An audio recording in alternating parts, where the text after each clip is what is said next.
So, traditional Jewish, Christian, or Muslim. To understand atheist and agnostic as well as many types of religious. Hi, Preston. Hi, Katie. Are you feeling mystical today? I feel like the path that we've followed for the last few months has definitely made me feel a little mystical Okay, today. are you one with God? I mean, I wouldn't say I'm there yet. All right, but we're working on it. Yeah. Yeah, so we're gonna wrap up. I don't actually know what's coming next. I'm hesitant to say wrap up. I feel like this is the end of this series. Okay, the series on mysticism. On today's episode of The Holy Watermelon Podcast. Yeah, so we've covered Jewish mysticism and Christian mysticism. Therefore, Today is all about Islamic mysticism, which is way less separate from the main Islamic tradition than the others. and I don't want to say less mystical, but it doesn't feel like it falls in with the regular. It's not You know what I'm trying to say? as occult. Okay, thank you. Yeah, that's the way it should be worded. In the way that, like, everything that we search up, astrology wasn't as prominent. Alchemy wasn't as prominent. That's not to say alchemy was not popular with Muslim mystics, but it wasn't as religiously And it a felt focus. well. I talked about in Rosicrucianism that it just felt like, when you get to the core of Hinduism or the core of Buddhism, that's Rosicrucianism. Like it felt like it all came to the same common denominator. Where this one feels separate but still mystical. Yeah. Do you want uppies? Hi, Boudica. Do you want uppies? Don't care if you want uppies. She says, I want more treats to be thrown. That might be too much. Hi. Hi. So there's other words associated with Sufism. Tell me more, words guy. All right. So the word Sufi doesn't seem to be the original Arabic word. We've got this word that's very similar. It's Tasawwuf. Very similar. Sufi is so much easier to say. I guess swoof is in there somewhere. Yeah. Okay. So that's how we got the word built. And it means dressed in wool. So it's like your stereotypical monk from the Middle Ages kind of business. All right. Because that's the clothing that we associate with mystics and ascetics and anybody who wants to separate themselves from the broader population. Because wool was really never comfortable until recently when we figured out how to Even still, get it to there's work. times you're like, Oh yeah, cheap wool is still bad. yeah, But you can get Or some is fine wool now. bad. Thanks for that. Interestingly enough, there's some people who think Sufism predates Islam. And I kind of said, like, I guess, in even my previous point of this lowest common denominator, this idea that God is everything and everything is God has been around longer than Islam. So I guess in that sense. Yeah. We've got this tradition that popped up in, 1,600 years ago? Not even that. Less than 1,500 years ago. In the Middle East, basically between Israel, that's developing their monotheism, and India, that's extremely well established. And so it makes sense that it is going to have a lot of ideas present in Arabia when Islam is born. That part of the deal with creating Islam was getting rid of a lot of ideas that weren't liked by the Prophet and his friends. And as Catholicism has proved, you can't squish everything. Right. The ultimate goal in Sufism is marifa, and that's when believers experience God within themselves. That is, I would say, the most universal thing to say about mystic traditions. You want to experience God. Yeah. rather than just talk about a distant God. God. Yeah. God, the guy, the absentee father. That's deism. Yeah. So, yeah, we've got some people who say that Sufi predates Islam because some of the ideas in it definitely do.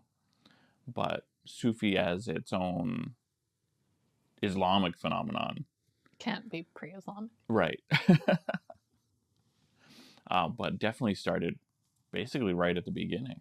Yeah, which is quite interesting, again, in comparison to, I don't remember Kabbalah off the top of my head, but Rosicrucianism was sort of this construct in the, 1300s, 1600s, somewhere in there. I think Kabbalah started up as its own self-identified thing post-Christ.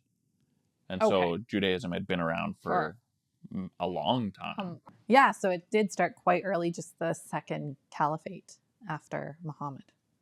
Yeah, when it became its own self-identified thing, yeah.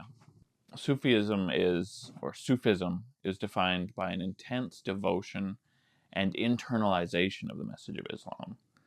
And I like to point out that this is a pretty strong contrast with fundamentalism that does categorically fail to internalize anything other than strict devotion to authoritarian rule. Well, and I feel like that's a good point to make. And listeners, I've been transcribing our podcasts, and one of the points that I was, reminded of is that the more extreme you are, the less religious you are, which I would say is Generally. the exact opposite for Sufis, is that they're incredibly religious, trying to experience God. Yeah. Some extremities are more reasonable than others. Arms are a reasonable extremity. Right? I'm quite attached to having fingers. You're quite attached to your arms? Okay, we're ridiculous. So the Sufi identity became more pronounced and became properly identified during the Umayyad Caliphate. That's when it really seemed to respond to this more worldly sort of rulership, authority. Yeah. And they said, no, we want to focus on the faith as tightly as we possibly can. And so under the Umayyad Caliphate, which was the second caliphate, under after the death of the Prophet Muhammad, then it really kind of started to grow into its own not independent's the wrong word, started to grow into its own identity, yeah. I thought this was really interesting, and Preston put it into words. I just read about it and couldn't wrap my head around it, but Baghdad became a really central hub for the development of Sufi teachings. A decent place for it. Mecca was, a great capital. Jerusalem was an important place, but there were pretty worldly authorities. Right. So Baghdad just became this extra religious capital.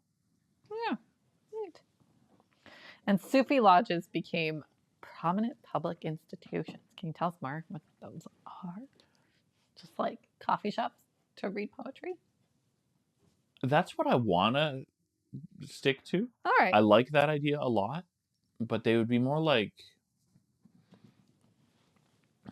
a university is too big of an example, but it's like that, like a place that is well known that you would go to learn. Like a Masonic lodge. Kind of. Yeah.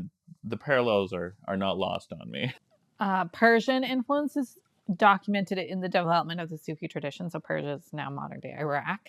Not Iraq, Iran. Excuse me. And many analogs are found between Sufi and Hindu traditions. Oh, yeah. Yeah, you can just Google it. Wikipedia does a decent job of listing it, and so that gets the Google algorithm to give me that sort of thing. Love it. Google is quite certain that the only thing I'll ever read is Wikipedia, which is a little annoying because I do use Wikipedia, but I also use like Google Scholar. Yeah, you can't just, if we just did Wikipedia, then what is even the point of us? Right. Yeah, one of the things, I actually watched some YouTube videos on Sufism, and they had talked about how like the Persian artwork, and I'm even looking at the book you brought, is actually has roots in Sufism and this like worship of God and trying to experience God. Mm-hmm. So it's not necessarily Persian, it's more Sufi, but just where they were in the world. You know what I mean? It's gotten to the point where it's kind of hard to delineate I the was going to two. say, which came first, the chicken or the egg? Well, lizards were dropping eggs long before we had chickens. Wow. Okay. So that's just a saying, Preston. Oh.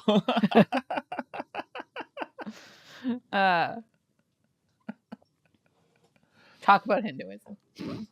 Oh, no. I didn't add a whole lot about Hinduism. Okay. That was the last point I made. So more ancient Sufi traditions include interest in the subjects of astronomy and alchemy. They're there. They're not as prominent in the Sufi writings that I've been working with lately. And we've talked about them at length in previous episodes. So I feel like if you want to learn more about those, make this not your only episode. Why don't you listen to all 115? Don't That stop sounds now. awful. I'll read it one day, Oh, but over like the next 12 days. if you've got literally nothing else going on, binge the Holy Watermelon. How?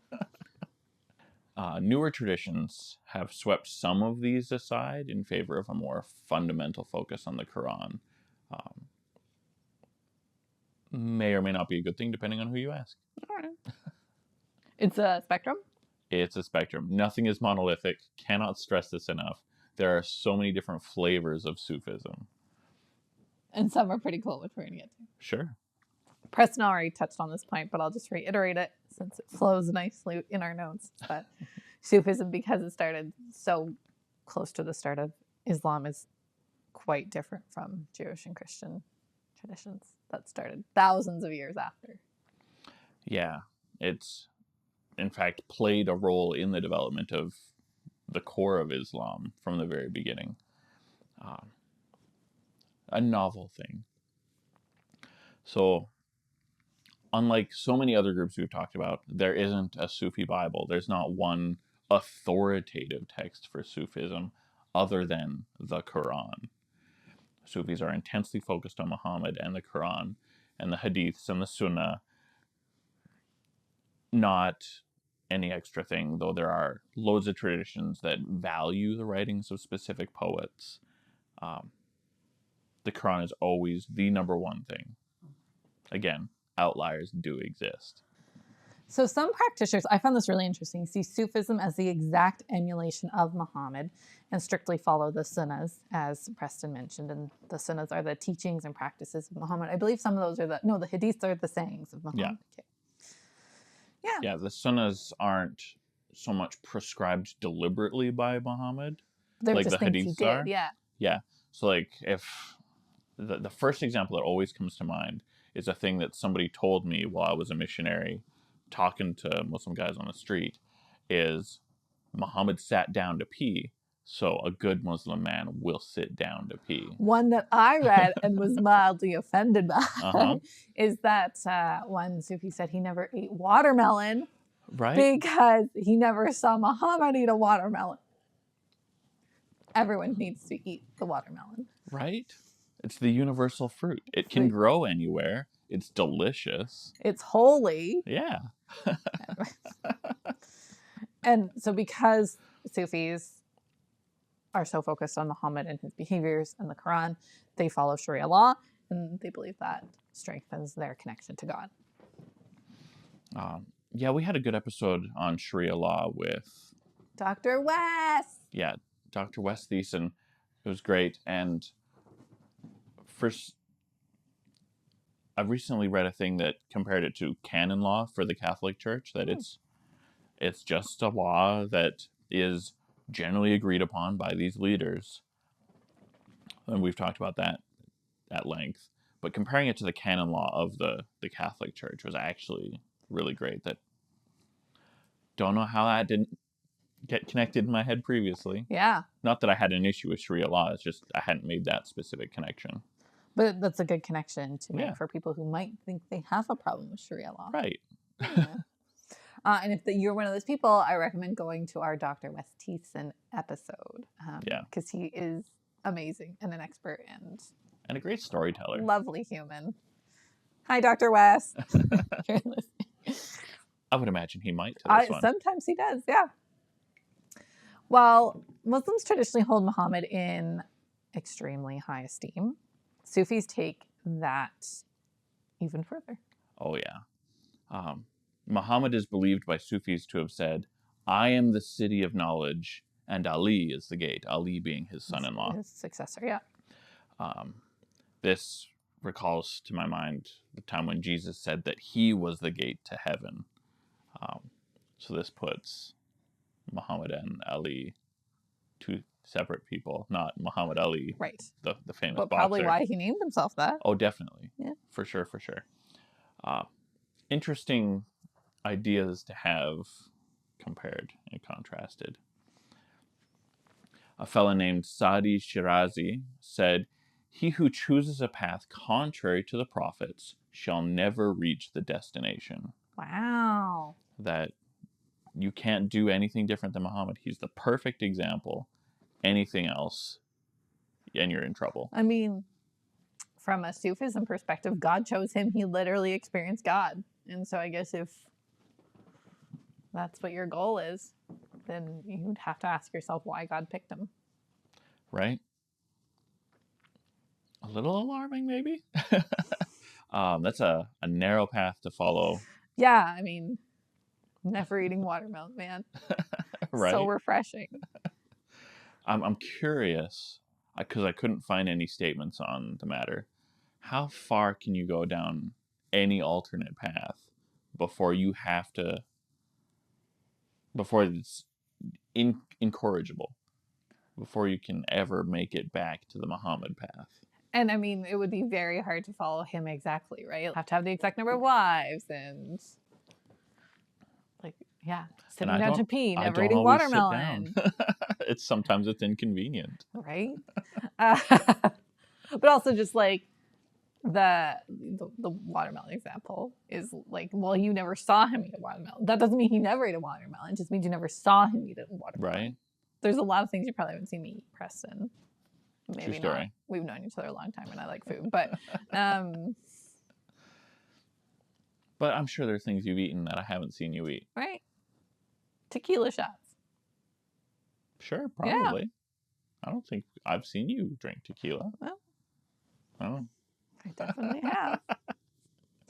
Anyway. Where are we at? Muhammad is said to personify. Wow. Muhammad is said to personify absolute reality. Basically, Muhammad is God incarnate. This absolute reality, I have never seen in any religion context describing anybody other than God. So, putting Muhammad in this spot reserved by everybody else for God, not just any other prophets or saints, but for God, is a bold move that not a lot of Muslims are entirely on board with. Well, I mean, just like the other mystic traditions, I can see why there are people within the bigger religion that don't like it. Yeah. And to your point, Sufis are also more interested in saints than the average Muslim. Saints are able to perform miracles. And belief in saintly miracles is required to be a Sufi. I think the Sunni tradition feels the same way about miracles too. It's kind of a big deal. I mean, to deny miracles outright is a problem for most faiths. Right. Unless There's it's the usually atheist faith. Sure. Right. Atheist faith feels like a tricky phrase. Okay, as someone who has just transcribed all of our podcasts, there is one where you say atheism is a religion. Which is different than a faith. I But guess so. All right. But I'm not saying there's no such thing as atheist faith, but it's a tricky phrase. All right. The goal of Sufism is to reach Tawhid, which is perfection and oneness with God.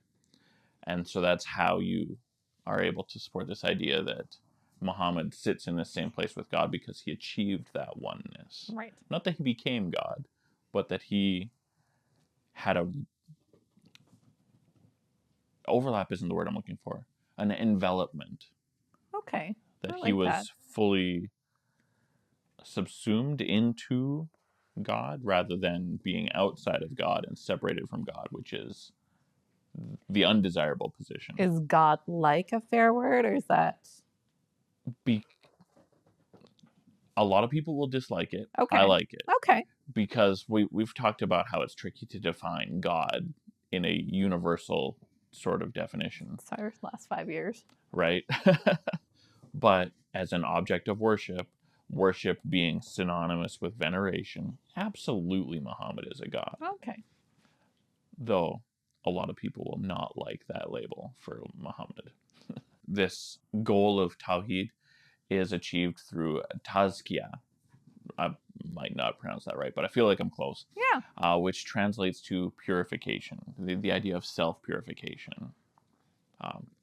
So for our Christian listeners, they're not going to like that very much because you can't purify yourself. Christ God has purifies to do you. that for you. Yeah. Okay. And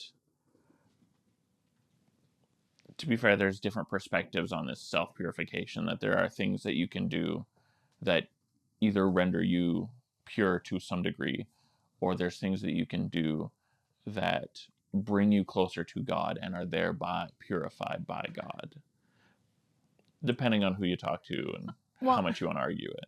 What did I think it's the new book I'm reading said that, the Abrahamic traditions believe cleanliness is next to godliness. Absolutely. So this is just like, that's just step one in a bigger process for self-purification.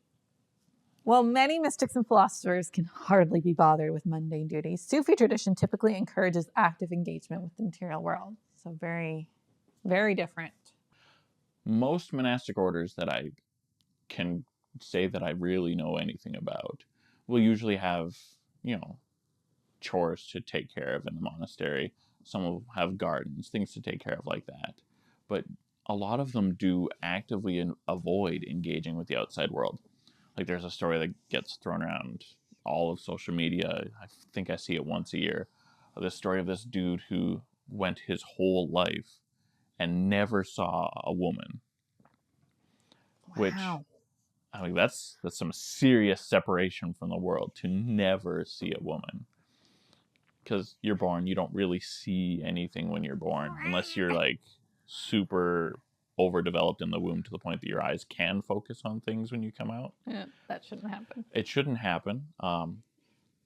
Story has it that's happened in my own family in recent history. Ew. Sorry, that was rude. I'm sorry. Katie. I feel like it would be very off-putting. Okay. Locking eyes with a newborn infant would be an odd thing. Locking eyes with any infant is uncomfortable to me. Fair. So yeah, lots of monastic traditions. Again, the world is not monolithic. Often try to set aside everything that is worldly. Sufism has a tendency, again, not monolithic, to choose to deliberately engage with the world to be a better servant to the people of the world. Yeah, and we're going to talk about it in a bit, but yeah, Sufism also really tries to be, I want to say intersectional, really bring different types of people together. And I think I didn't find any articles that corroborated this, but my theory is that there is a tourism and an intrigue piece to Sufism, which we'll get to. Mm-hmm. And so they then use that to help connect people. I think it's a bit. Sure. That's my hypothesis. I like it. It feels right based on what I've been reading, at least in principle. Sufi tradition is super interested in charity and specifically the idea of kindness. I like that. That you must be a good neighbor. There's this idea that's really common in a lot of religious groups where I will show my love to you by punishing you for not being righteous. That's very incompatible with this idea of kindness, that if it doesn't feel like love to the person receiving it, it's not. A lot of Christians don't like that idea. A lot of Muslims don't like that idea. And there's people all over the world Yeah, in and a I lot know of traditions. I don't want to go on a big tangent, but I've learned that people who treat other people that way, that's because that's how they see their religion. Mm-hmm. God is mad at them for being a sinner, and Mm-hmm. God is love. So there's already the disconnect in how you relate to God. Yeah. And so you're just projecting that on other people. Absolutely. So I think that's interesting. I don't think it's good, but it's interesting. Like a lot of things in this world. Fascinating and awful. Yeah. It's like they said in the Nuremberg trials, following orders is not a valid defense. Right. You have choice as a human. Be kind. Be kind. And just personally, I've been thinking a lot about the difference between being polite and being kind. And those are also not the same thing. Right. I come from a very polite family. Poetry. I love this because this was even like my first little dip into Sufism. I don't know, how old am I? 15 years ago, maybe? Yeah. 15 years ago. When I was taking religious studies, Mm-hmm.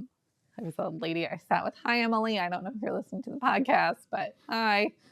We just sat by each other and became friends in our first year university. And she gave me a book on Sufi, a book of Rumi, and she gave me a book on his 365 Tao. And so each was just like a saying a day. I still have both of them. So say all that to say poetry is a devotional tool in Sufism that's used to describe experiences with God. Yeah. Which I think is what Preston brought in his book today. And I should, maybe I'll dig out my Rumi book later too. Sure. So I bought this book without even actually checking what was inside it.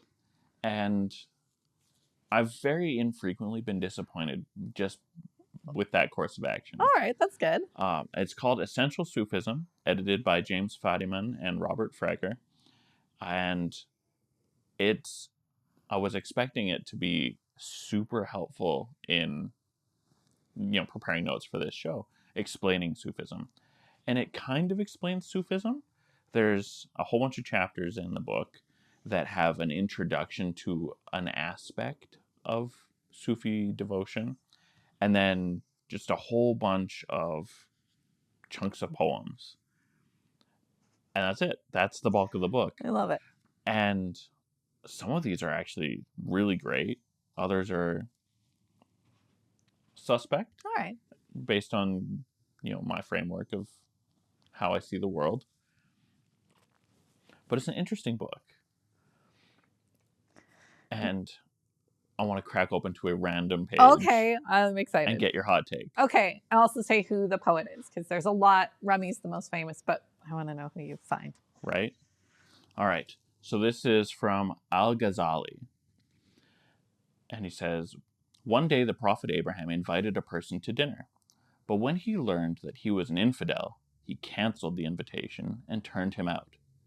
Immediately, the divine voice reprimanded him, saying, you did not give him food for a day, even because he belonged to a different religion. Yet, for the last several years, I am feeding him in spite of his heresy. Had you fed him for one night, you would not have become poor on that account. Oh, I love that. Right? That's amazing. Don't be a dick just because people don't believe what you believe. That that reminded me of the why God put atheists on the planet. Right? Story. Yeah, I love that. That's just kindness. If we talk about right. Like, if you can afford to pay it forward, pay it forward. Yeah. And everyone will be better off because of it. Yeah. Religious beliefs are a really dumb reason to be divided. Now, if you want to believe that one part of the human race is cockroaches compared to others, that goes a little bit further, and those people don't deserve kindness. Yeah, what is it? The paradox of tolerance? Yeah. Yeah. Yeah. Everyone should learn what that is, especially in this time and that we're in. Everyone should learn about the paradox of tolerance. People who like to be intolerant really like to highlight the existence of this paradox, that if you want tolerance so bad, you have to tolerate me being intolerant.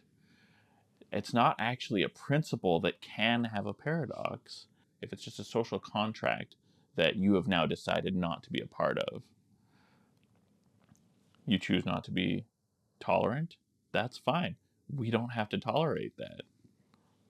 Yeah, so there's lots and lots of Sufi poets, but Rumi is the best known, and his works were predominantly written in Persian, but have been translated into dozens of languages, as is evident by the one sitting in my basement, and was popular even in the secular world. He's actually the best-selling poet in America. How cool is that? That's pretty great. That's a high bar to compete with. Yeah, but also just if you think of, speaking of intolerance in the States, Mm-hmm. obviously post 9/11, intolerance from Islamophobia has increased. So the fact that, I don't want to say ancient, but a poet from hundreds of years ago, who was clearly Muslim, is the best-selling poet in America, is pretty cool. So I think part of what contributes to that is that compared to the total population of Americans, very few are actually buying poetry. And the type of people who would buy poetry. All right, well, you just burst my bubble on tolerance in America, but thanks so much. I mean, I'm sure everything's more nuanced than one can simplify in an easy phrase like what I've just put together. But I feel like it is not as great a light as one wants to shine on that problem. Right. Oh, well. Preston put it in one of his poems. If you could get rid of yourself just once, the greatest secret would be open to you. The face of the unknown, hidden beyond the universe, would appear in the mirror of your perception. What do you think of that? You put it in there. Yeah, I like it. I don't know if I'm fully on board theologically with the detail of it, but the idea of it is very positive. That maybe put aside your ego and you will connect better with the universe around you and find God. I think this really describes what most people would call meditation, right? Sure. The idea of like clearing your mind, Yeah, and finding knowledge in the nothingness. yeah. I like it. Yeah, that's what I take from that. Music can sometimes be a bit of a gray area in Islam, but it is a very important part of Sufism. And that sort of piggybacks on the poetry aspect. So I'll just throw that in there. Yeah. As if the market has taught us anything, poetry sells better when it's paired with music. I don't know what that was. Some sort of music. No. There was some sort of rhythm to it. They say all God's creatures have a place in the choir, and that Sure. includes me. Sure. Yeah. Even beatboxers. That wasn't beatboxing. I know. We're going to get an A. Oh, okay. Wow. That was so rude. Thank you. Talk about dicker. Yeah. So, dicker. I hope that's It is. the way everybody else is saying it. I'm sure there's maybe a sharper I or something. I don't know. Dhikr is the dutiful remembrance of Allah, particularly those actions taken while so focused on God. Often this is the repetition of scripture or poetry. Sometimes it's a little bit more exciting to watch. This one, I was so excited because I knew this was part of, no, I guess I knew it was Sufism. Definitely it was Islamic, but Whirling Dervishes. Mm-hmm. It's just like this thing you like hear about as a kid. You know what I mean? It's a thing that I do remember hearing ages ago, and the phrase, the name Whirling Dervishes has stuck in my head. It's a poetically built title. It's a very descriptive title. Yeah. And I say you hear it as a kid, but when I was a little terror, and this is probably mildly offensive, my parents would call me a whirling dervish. And that's where my first reference. So I've known about whirling dervishes since I was a child. Sure. Because I was a little Because you were called one. Yeah. Somebody so like, will think that is problematic. Yeah. My parents are baby boomers, so that explains most of everything you need to know. So the part of me was like, yeah, you heard about them when you're a kid. I was like, no, only I heard about them when I was a kid. Things you think are normal, but aren't. So the poet Rumi founded the Mevlevi order of Sufis, which is where the Whirling Dervishes fall under. The practice of whirling is a form of dhikr and includes the recitation of Islamic prayers. So I've spun myself around on like tire swings a lot. Okay, yep. And sometimes this is a shared activity with other people. And I've gotten really dizzy to the point where I've felt like full on sick. I have thrown up because of a tire swing. I was there, Preston. That wasn't a tire swing, No, but that is it a was great from example. Spinning, and I will never forget that as long as I live. And maybe I'll put it at the end of the episode, or we'll put it on Patreon. I'll tell the story at the end if you want to hear about the time Preston almost threw up on me. You can check it out. And so this experience that I have is certainly not meditative, but it is a nice way to spend time with people. Okay. If you're not throwing up on them. The wailing. And I just... seeing a dozen people just spinning in a circle is kind of cool to watch. I mean, you can see really complicated spins in ballets and whatnot. And the dervishes have a specific posture that's got to be held. One hand facing up, one hand facing down, connecting heaven and earth, but just spinning. They also tilt their heads, which is part of it. I don't know if you can spin for that long without tilting your head. I don't either. I will say they spin slower than I thought when I watched videos on it, but they do spin for a very long time. And there's like competition, which seems a little funny when it's supposed to be prayer, but how long dervishes can spin. And they were like, figured out who the record holders were for men and women. A competition does feel a little sacrilegious. It does. But... like, who can offer the best prayer? Only God can judge me. Yes, it's a physical meditation meant to draw the mind to the idea of how the planets orbit the sun. So ought a Muslim's actions center on Allah. It's an interesting metaphor embodied in worship. I like it. I don't feel the need to participate, but I can appreciate it. Have you ever played Drunken Waiter? No, but... that's the last time I spent a lot, and I almost really hurt myself. It sounds like one might. So, Drunken Waiter is you get like plastic solo cups, fill them with water. Plastic's the right choice. Yeah, you get a tray. Well, so first you spin yourself around a whole bunch, and then someone hands you a tray with your cups of water, and then you're supposed to cross the finish line. Okay. And it's ridiculous because nobody can run straight. But I almost ran right into like a swinging bench. Oh yeah. Yeah. So we weren't drunk. You just spin until you're so dizzy, and then you get sent off on your way. It's hilarious. Sure. But I didn't spin hundreds of times, thousands of times in some instances is what they do. So it was maybe 10, and I was like, I'm going to try spinning, and I thought about the time I played Drunken Waiter, and I was like, I better not try spinning. Right. I'm just now reminded, when I mentioned Muhammad Ali earlier, so he's coming back up into my head again, that his brain, from the violence of his professional life, is turned inside his head, which sounds extremely alarming. I don't even know if it's true, but that's what I heard. Boxing is literally terrible for people. Right. And the violence of boxing makes it sound plausible. Yeah. So I'm moving forward with the second half of this thought. We're assuming that first half is fact.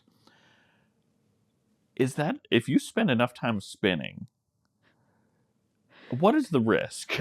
I think we need a doctor to reach out to us. So if you know any doctors, neuroscientists, brain surgeons, please have them reach out, because I do want to know. Alternatively, if you spend enough time spinning, and honestly, it's probably not jarring enough to actually twist your brain inside your head, could your body adapt to be just resistant to dizziness? I think so. I would hope so. I think that's probably what they do. Just keep spinning till you don't get dizzy? Yeah. It could be. That's my thought. I hope so. This a thing I didn't even look up, but now I want to know. Yeah. Because eventually your body would just get used to it, right? I would hope so. Just like being in space, your body gets used to it, and then you come back to Earth and you need to like work out Right. because all your muscles have atrophied. Anyway, I love the videos of astronauts just acting as though they're still used to being in space, like just putting the water bottle up and then and leaving it in the air, which doesn't work out. Yeah. Yeah. Poor astronauts. Right. And the other health problems that come with the trip. And then there's Sama, which is a Sufi ceremony that is part of the larger Dhikr prayer practice. So Sama means listening. But it's not just listening. You're inviting other people to listen. Or even specifically and targetedly, God. Good. Right? Yeah. So it's singing, playing instruments, recitation of poetry. It's a lot more performance than listening, but You're it's listening still called to Sama. the performance. Sure. And God's listening to your performance. Right. I found this as a really interesting fact, and I didn't even know this was something that UNESCO tracked. Now I have to go read the whole list. Right. I'm a big fan of the UNESCO World Heritage Sites, and whenever we go somewhere, I Google all the UNESCO Heritage Sites in the country we're going to. Cool. But UNESCO has a list, and Preston may note that this has been incorporated into a different list. But the Sama ceremony is one of the masterpieces of the oral and intangible heritage of humanity. Isn't that neat? I think it's so cool. So it was before it was incorporated into a larger list. It was 90 things documented from 2001, I think, to 2018. Most of them in the earlier portion of that window. And nothing at all on that list comes from Canada or the United States. I mean, yeah. These are things that are spoken, sung traditions rather than object traditions. Right, or the heritage sites, of course. Yeah, or places that are invaluable to humanity, and our culture appears to have produced nothing to qualify. Well, it's because we got rid of any culture that was here when we colonized it. I don't know that's true. I mean, we suppressed a lot, but there's some vibrant culture from our Indigenous people in both Canada and the United States. Maybe we need to invite UNESCO back, right? To look at our Indigenous people, not our white folk. Yeah, because we get everything from elsewhere. Yeah, or I mean, we invented some things, like or hot butchered dogs. some. So we didn't even invent hot dogs. We took a German tradition of the Frankfurter sandwich and oversimplified the contents to the point that it is an inferior product. I told a friend that a bratwurst was a hot dog, and I thought he was going to hit me. We had bratwurst, and I was like, "Do you want a hot dog?" And he was like, "Oh." It is not a hot dog. I was like, "Well, same." It's a tube of meat. There are many different tubes of meat, though. Sausages, wieners, dogs. Name another one. Haggis. Is that a tube? I mean, it's a short tube, but it's a tube. It's called a sack. It's tied off on either end, so it's a short tube. All right. I think. Back to the topic at hand. So the UNESCO turned this into a bigger list of intangible heritage items. So now there's more than 90. Nothing from North America, or at least US and Canada. Yeah, Mexico is represented. Nice. So yeah, really cool. I want to check out that list, and I encourage you to do that as well. Some very cool stuff. I'll throw the link into Discord. Nice. I feel like you should talk about Murshids. Sure. As the Star Wars nerd, I was like, this is what this is. Yeah, that's fair.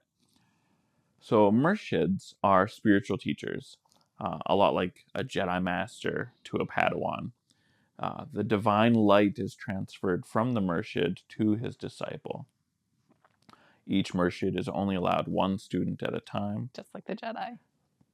I'm sure there's exceptions, but I can't think of any. All right. Well, So that's pretty solid still. thank you. So part of the philosophy attached to this is that a student is subject to illusions that he must have close support to overcome. That a lot of us see the world in a specific way, and that needs to be corrected. And sometimes you don't even notice these errors in perception yourself.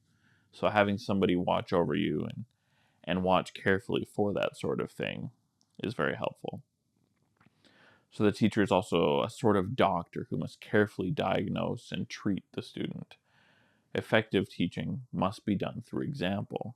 So one of the examples I spotted as I came across notes for this is that if you want to teach patience, you have to be seen often being patient, which is often enough if you spend all of your time with a student.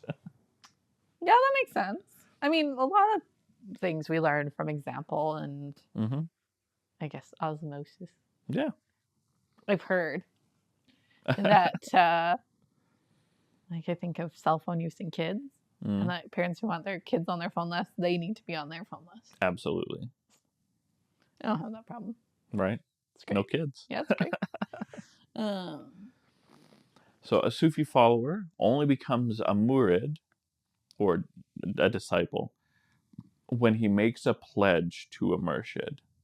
A murshid might also go by a different title depending on the tradition. It could be called a pir or a sheikh. Or any number of other words in other languages too. Perfect. Well, some people might identify themselves as Sufi through independent study. Sufi tradition expects membership to a particular order, of which there are dozens, but a Sufi might belong to more than one order as well.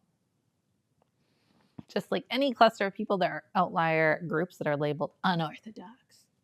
Oh yeah, there's always the weirdos and the heretics. Of course. That's what makes life interesting. Right? Heresy. If the sheikh of an order fails to name a successor before his death, the order will usually elect a successor. So it's semi-democratic? That, in theory, if you work hard, anybody could become the leader of the school. But it usually falls to the current dude to say, you're the best student, you're my successor when I die. But these are almost always life terms. Yeah. So I was going to say it sounds like the Pope. Kind of. They don't pick a successor, but they vote and you do it till you die. I feel like there's got to be some point in history where a pope has said, this cardinal should be the next pope. And it's at least been a close election, even if he didn't actually get elected. I mean, to be fair, I think their processes kept pretty close to their chests, kept pretty private. So maybe Francis will leave notes on who he thinks he should be the next cardinal. We just don't know that. Right. It is deliberately a secretive process. Yeah. So who knows? Speculation. Yeah. All Orthodox Sufi orders claim a lineage back to Ali, Muhammad's son-in-law. Except the Naqshbandi orders, which trace their lineage through Abu Bakr. Interesting. Is that where Sunni and Shia split too? I always forget. I know one of them I'm not follows Ali. sufficiently invested to always remember, but I think that is correct. Abu Bakr is Muhammad's father-in-law and the first Sunni caliph, so it must be. I think so, yeah. I just read it in our notes that we were so good at taking. Yeah. So, mostly through the son-in-law, except for one lineage bundle through the father-in-law. Interesting. Yeah. Fascinating. These orders weren't explicitly organized until about 1,000 years ago. Like we said, Rumi's was the 13th century. The orders that are well regarded are tied to one of the 4 Orthodox legal traditions, which are the traditions that Dr. West told us about. Yeah. And we've talked about that at length. But so what does Sufism look like today? Right now? it depends where you are. Oh, fair. So the only person that I've met in real life who has told me he identifies as Sufi was an Irishman. That was interesting. Super cool guy. I know a lot of people who identify as Muslim that aren't Sufi or haven't told me that they identify as Sufi. A good handful of Druze, but it's hard to say in my own, just watching people life, what it is. So I had to research a little bit. Okay. And there is, outside of North America, a lot of targeted persecution against Sufis within the Muslim community. That's interesting. And I see your note that Sufism was banned in Turkey in 1925, but I think if you're going to go see a Whirling Dervish, that's the place to go.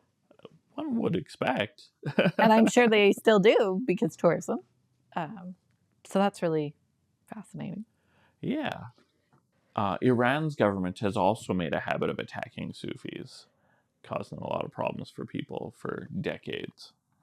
And it's generally the deal that puritanical fundamentalists persecute Sufis as heretics for reasons that we've already explored throughout this episode. Sometimes it's questions of, oh, you guys are not looking at God the right way. You're too pantheistic. You're not monotheistic enough. Because arguments happen. In 2017, Egyptian Muslims bombed a Sufi mosque in Sinai and gunned down the fleeing survivors of the initial attack, killing more than 300 people and injuring another 100. That's not very nice. No, that was the worst terrorist attack in modern Egyptian history. Ugh. Especially when their entire thing is being nice to people. Right? That makes me sad.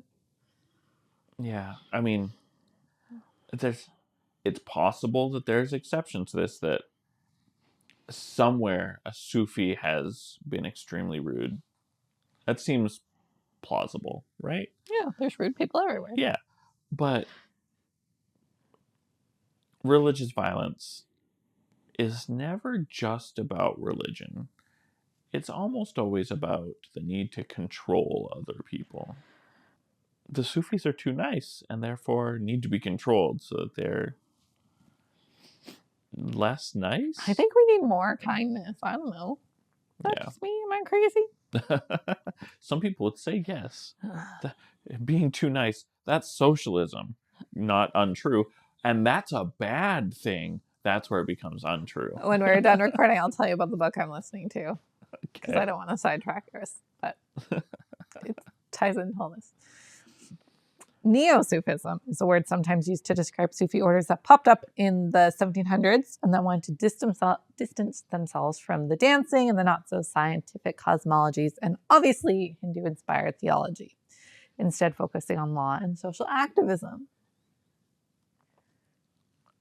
It's an interesting use of neo because it's so Old. yeah. Yeah.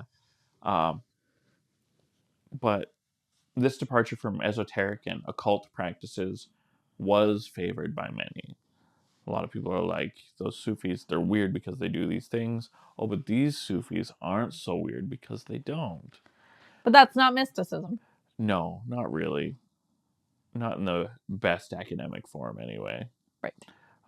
But that same title of Neo-Sufism is also used to describe the exact opposite phenomenon. A little annoying. That Western countercultural adoptions of Sufi mysticism, divorced from the Islamic theology and practice, focused entirely on the poetry and the mystery of the Persian writers. So this is white people wrecking stuff again. Yeah. Okay. Yeah. And so that's the other Neo-Sufism. I feel like I need to tell my yoga story. Do it. That I shared on Discord. Do it. But the whole world needs to hear if you're not on our Discord. I went to a yoga class. What's yoga, Preston? Yoga is a Hindu form of worship. Correct. So I arrive and there's a statue of the Buddha, which is Buddhist. correct. And then I go into the yoga room and there's like selling product and there's tarot cards. What's that? That's Christian. Tarot cards are Christian?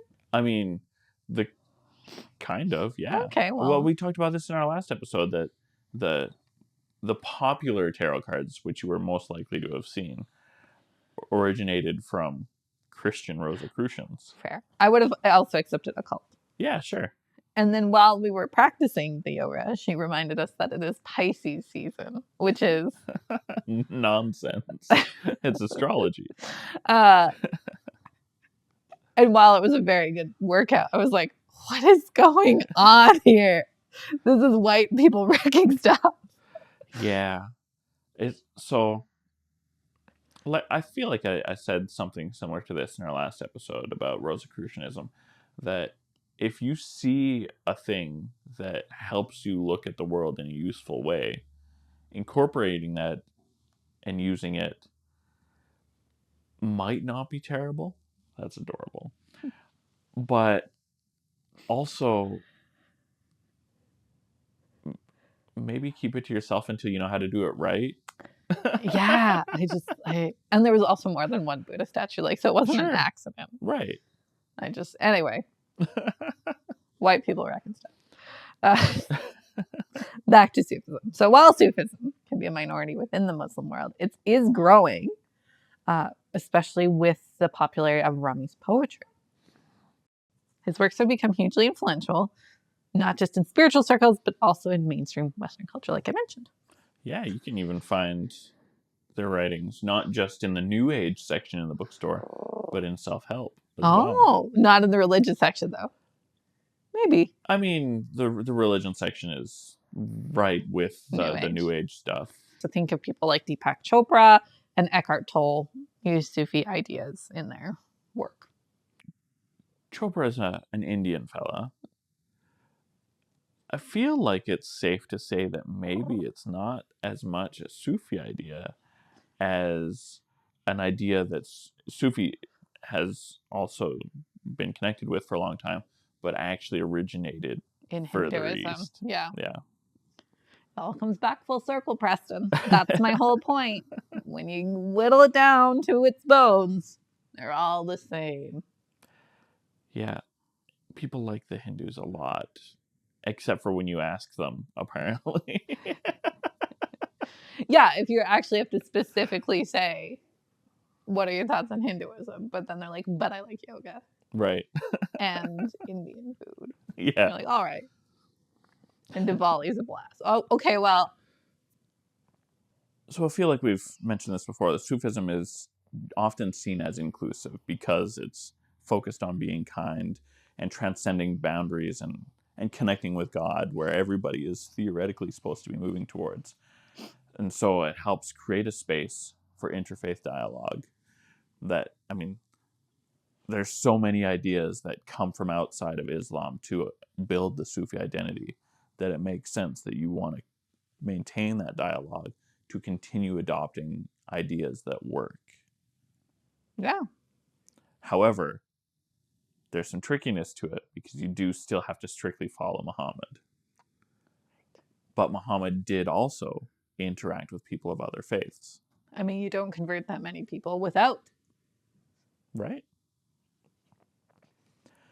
And so you've got Sufi orders like the Mevlevi that are bridging cultural divides and offering a deeper understanding of mysticism that connects people all over the world, setting up a system, and a lot of Sufi schools are doing it, that are comparable enough to the Kabbalah Center that... Except for the fraud. Except for the fraud. Though there might be an exception to that exception. But I'm not pointing fingers because I haven't found any yet. And that's good news. That is good news. I love it when we find a religion that's just like mostly good. You're right. Feels very rare, but... Yeah, you got a group of people big enough, you will have bad actors. You just can't. Statistically, it's impossible to weed them out.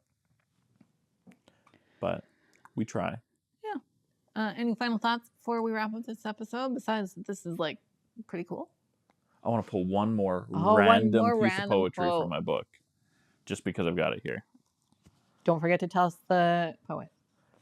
All right. So this is John Fichan, who said, "You may follow one stream, know that it leads to the ocean, but do not mistake the stream for the ocean." Okay. I like that. Feels profound. Right? I'll need to ruminate on it. It's a gooder. I'm going to say it again. You may follow one stream, know that it leads to the ocean, but do not mistake the stream for the ocean. It's about the...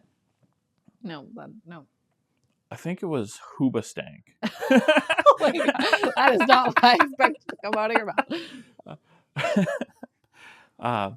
I think it was Hoobastank that sang One Direction, which is not the band One Direction that sang Hoobastank.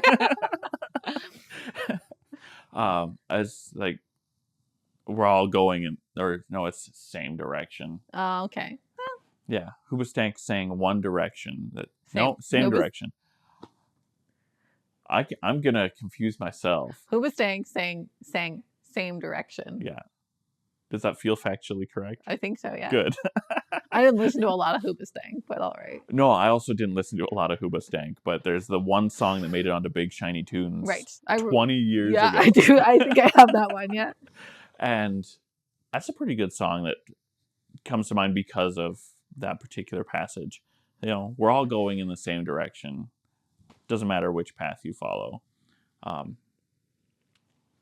Not exactly the Sufi idea there. I feel like it's more, and again, I need to like mull this one, but it feels more like a dream bigger. And I want to say it's the journey, not the destination, but that feels wrong. That feels opposite. But I feel like there's something in there of like... I think the idea is that it's good to value your journey because of where it's taking you and the experience of that journey. But don't expect everybody to take your path to the same the same destination. There's also like the saying, if you're going through hell, keep going. Like, don't assume that this is it. Right. Keep going. There's more. Yeah. I feel like that's more at the heart of it. Yeah. Because of what we've talked about, the bigger idea of Sufism, of following Muhammad. Yeah. Or this isn't it. Or if you think you've experienced God, wait, there's always work to do. Right. There's still more to go. I like that even better. All right. Thank you. I could be wrong, but it's a good little treasure to roll into. All right. So, we're going to put a bunch of info on Discord for this episode. Yes. I'm going to put on videos of Whirling Dervishes and things like that. So be sure to follow us on there. Links are in the show notes. You can also follow us on Facebook, Instagram, or YouTube. We've also got our merch. You can support us on Spreadshirt and Patreon. Yeah. And I think I'm going to tell the story, the Preston's Whirling story, right after we say peace be with you. So why not throw that on Patreon? Right? All right. Thanks for joining us. Peace be with you. By the late Middle Ages, the Christian prophecy had fulfilled itself.